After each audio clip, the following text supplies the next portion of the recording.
जय माता की मित्रों। हम नक्षत्रों के अध्याय में 5 नंबर नक्षत्र पे चलते हैं। मृगशिरा।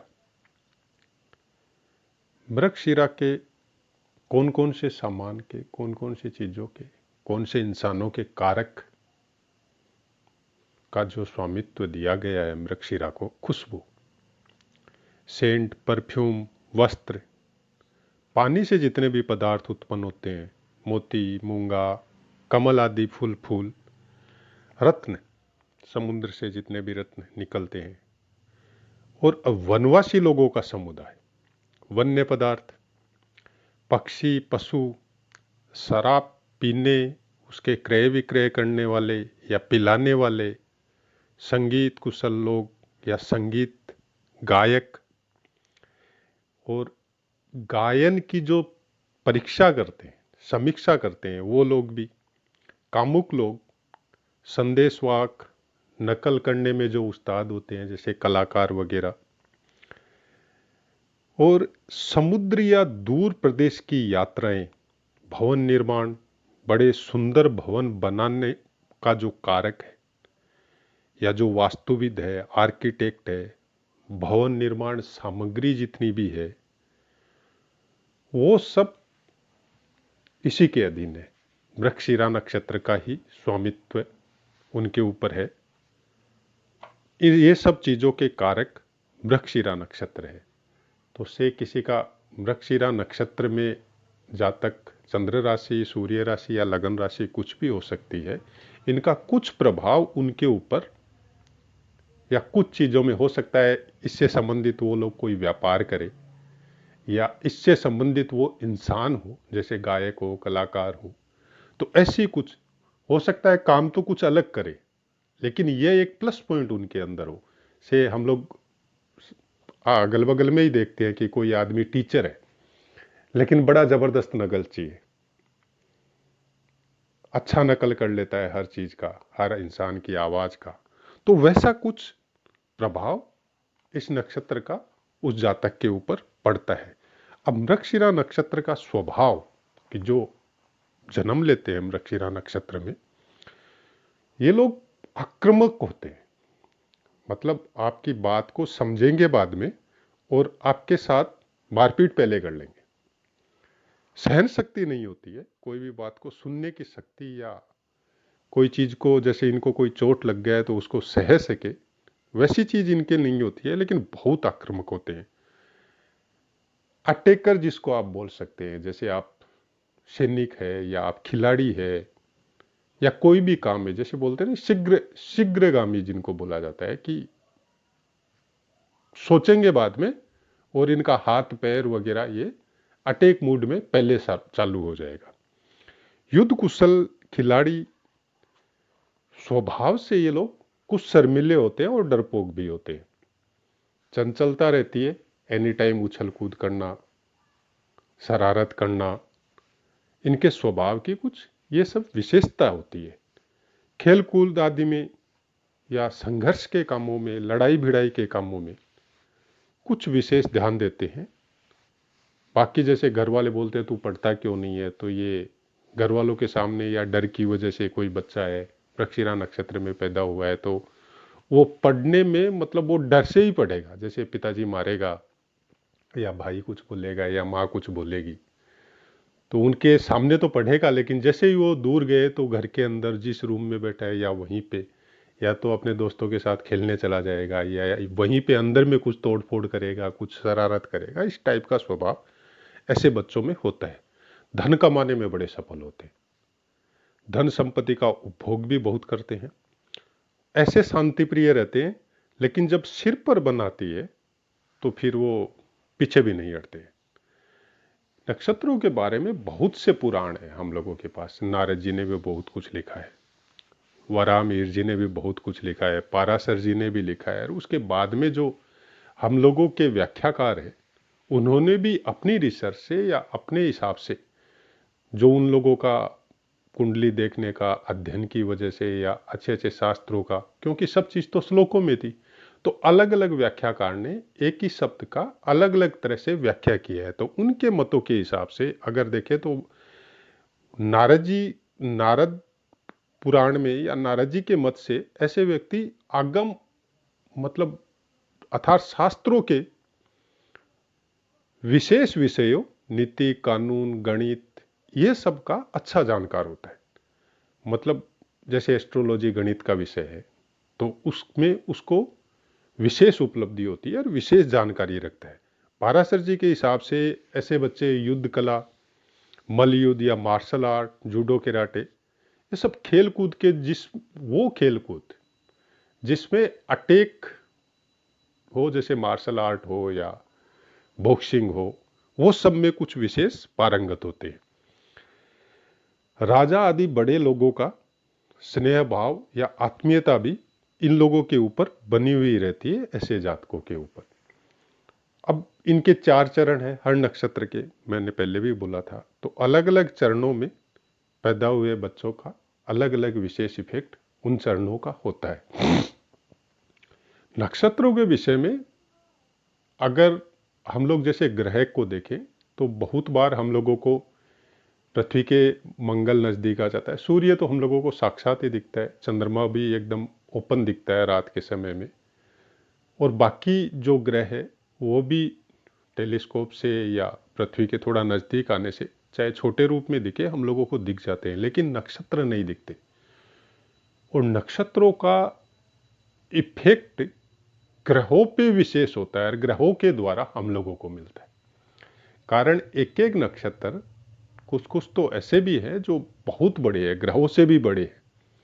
तो उन लोगों का इफेक्ट और पूरी गणना जो ज्योतिष की है, पूरी मैथ्स जितनी भी निकली हुई है, सब नक्षत्रों के ऊपर ही डिपेंड है।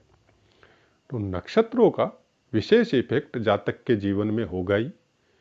हम लोग जो पंचांग देखते हैं या जो गणित देखते हैं या दूरी वगैरह देखते हैं जितनी भी ग्रहों की ओर की, वो सब इन्हीं की देन है।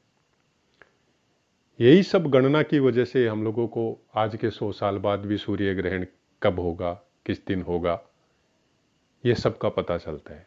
तो नक्षत्रों का अगर आपको ज्ञान हो जाए, नक्षत्रों के विषय में जानकारी हो जाए, तो मैं नहीं समझता कि फिर प्रिडिक्शन में कोई प्रॉब्लम आएगी, क्योंकि ग्रहों के विषय में तो बहुत कुछ जानकारियां हम लोगों को यूट्यूब पे मिल रही है।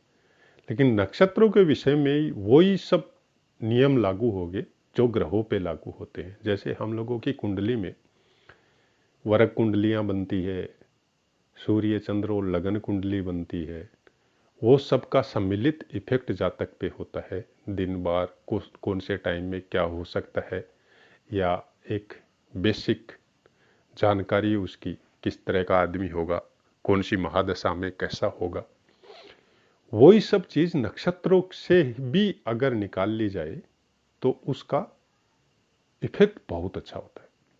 हम लोगों की भूल में बहुत कमी आ जाएगी, समझने में भूल होने में बहुत कमी आ जाएगी, और समझने में भी बहुत आसान हो जाएगा जब हम लोग 2-4 कुंडलियों के ऊपर अगर नक्षत्रों को लगा के आप अगर अध्ययन करेंगे तो आपको खुद को समझ में आएगा, नहीं नक्षत्रों का इफेक्ट बहुत कंपलसरी होता है। अब चरणों की बात करते हैं। मृगशिरा का प्रथम चरण, इसमें बताया गया बाघ के समान प्रभावशाली नजरों वाला। मतलब बाघ की जो नज़र होती है देखने में बहुत सुंदर लगती है, हम लोग डिस्कवरी वगैरह में भी देखते हैं, लेकिन उसमें एक प्रभाव होता है, एक अलग तरह का इफेक्ट होता है जिसमें सामने वाला ऑटोमेटिक अट्रैक्टिव होता है। उसका मतलब न तो उस नज़र में कोई गुस्सा होता है, न कुछ लालच होता है, न कुछ जैसे आपको प्रणाम कर रहा है वैसा कुछ होता है। स्ट्रेट फॉरवर्ड उसका नज़र होता है और देखने में बड़ा अजीब और सुंदर भी लगता है। सुंदर दांतों वाला, जिसके बोलते हैं ना एकदम वाइट दांत हो, एक दूसरे से मिले हुए हो, सदी हुई नाक, थोड़ा आलसी स्वभाव बताया गया है इनका। और बाल जो होते हैं आगे के साइड से थोड़े मुड़े हुए हो सकते हैं, तीखे नाखून, और मुंह फट, मतलब कोई भी बात को बोलते समय सोचेगा नहीं, बोल देगा। सामने वाले पे क्या इफेक्ट होगा ये वो बाद में सोचेगा, हो सकता है बाद में सॉरी बोले, लेकिन उस समय बोल देगा वो सबके बीच में। तो ऐसे जातक थोड़े मुंहफट होते हैं। द्वितीय चरण में सम्मान पाने वाला, हर जगह छोटी छोटी बातों पे सम्मान मिलता है, मान मिलता है, लेकिन धैर्य कम होता है, थोड़ा डरपोक होता है, क्रोधी भी होता है। मध्यम आकर्षक मतलब कम आकर्षक लेकिन कुरूप नहीं होगा। चालाक, धन एकत्र करने में माहिर होता है, प्रसिद्ध होता है। ऊपर के शरीर के बनिस्पत नीचे वाला शरीर थोड़ा हल्का होता है।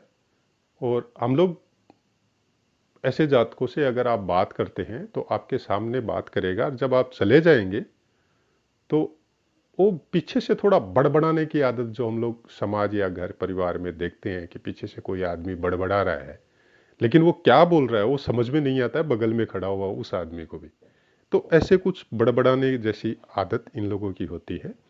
तृतीय चरण में कंधों पर जो देखते हैं ना हम लोग, सर के नीचे कंधों पे दुनिया भर के बाल होते हैं किसी को, तो वैसा कुछ होता है। और गंभीर आंख जिनकी, मतलब हंसी मजाक नहीं करने वाली, जैसे थोड़ी प्रभावी, जिनको एकदम सीरियस आंख जिनको बोली जाती है। ऊंची नाक, सांवला रंग, और वही पतले हाथ पैर वाला। थोड़े हाथ पैर थोड़े औरतों टाइप के भी बोल सकते हैं आप, फीमेल टाइप के हाथ पैर इनके होते हैं। चौथे चरण में गोल और बड़ा सर, बड़ा सिर होता है इन लोगों का और गोल होता है। और कोई भी तरह का कार्य करने में ये लोग ऐसे नहीं देखते जैसे कोई पवित्रता अपवित्रता, ऐसे कुछ नहीं। मतलब खाली जो कार्य करना है बस करना है, नहा के करना है और करना है, थोड़ी शुद्धता रखनी है, ऐसा कुछ ये लोग परवाह नहीं करते। और लड़ाई में, किसी को मारने काटने में कुछ रुचि इनकी होती है। थोड़ी नाक भी थोड़ी चपटी वगैरह होती है। और बहुत बोलते हैं ऐसे आदमी, बहुत अधिक क्रियाशील, मतलब एनी टाइम कुछ न कुछ कुछ न कुछ कुछ न कुछ करते रहते हैं। ऐसे जातक जनरली सेना में भी हो सकते हैं, सेनापति भी हो सकते हैं, या सैनिक भी हो सकते हैं, या डिफेंस लाइन में भी हो सकते हैं। तो मृगशिरा नक्षत्र का मैंने स्वभाव, इसके चरणों का प्रभाव और इसके अधीन आने वाली वस्तुएं और चीज़ों का वर्णन मैंने कर दिया है। आशा करता हूँ आप लोगों को पसंद आया होगा। इसी तरह क्रम से चलेंगे हम लोग। पूरे 28 नक्षत्रों का पहले ये सब करेंगे, और उसके बाद में नक्षत्रों के बारे में और डीपली अध्ययन में हम लोग चलेंगे, क्योंकि नक्षत्रों से ही हम लोगों का पंचांग का निर्धारण होता है। तो किसी किसी का क्वेश्चन आता है कि पंचांग कैसे देखें, मतलब चैनल घर में पंचांग लाके कुछ कुछ चीज़ें भी हम लोगों को घरों में, चाहे औरतों को हो, माँ बहनों को हो, कुछ कुछ चीज़ें समझ में नहीं आती है, उसमें बहुत कुछ चीज़ें आती है। तो वो सब चीज़ों का पता कैसे चले, तो हल्की थोड़ी बहुत बेसिक मैथ्स भी उसमें करेंगे हम लोग, जिससे कि हम लोगों को पता चल जाए कैसे योग बनते हैं, कोई शुभ कार्य के लिए योग कैसे बनते हैं, मुहूर्त कैसे निकलते हैं। ये सब कुछ नक्षत्रों के ऊपर ही होता है। तो नक्षत्रों से हम लोग अगर पूरी तरह जन्म पत्रिका भी देख सकते हैं, रोजमर्रा की लाइफ, जैसे आज एकादशी है, कल सरवार सिद्धि योग है, आज पुष्य नक्षत्र है, तो पुष्य नक्षत्र में क्या काम कर सकते हैं हम लोग, अभिजीत नक्षत्र है, बहुत कुछ आप लोग जानते हैं। लेकिन बहुत कुछ ऐसे भी है जो नहीं जानते हैं, क्योंकि नक्षत्रों के बारे में, ये सब के बारे में बहुत कम जानकारी मेरे को नजर आई यूट्यूब पे। तो मैंने यही सोचा कि नक्षत्रों के विषय में और मुहूर्त के विषय में अगर ये नॉर्मल बेसिक नॉलेज हम लोगों को हो, तो आगे फिर फल प्रिडिक्शन में, जन्मपत्री वगैरह देखने में हम लोगों को बहुत आसानी होगी। आशा करता हूँ आपको पसंद आया होगा। जय माता की मित्रों।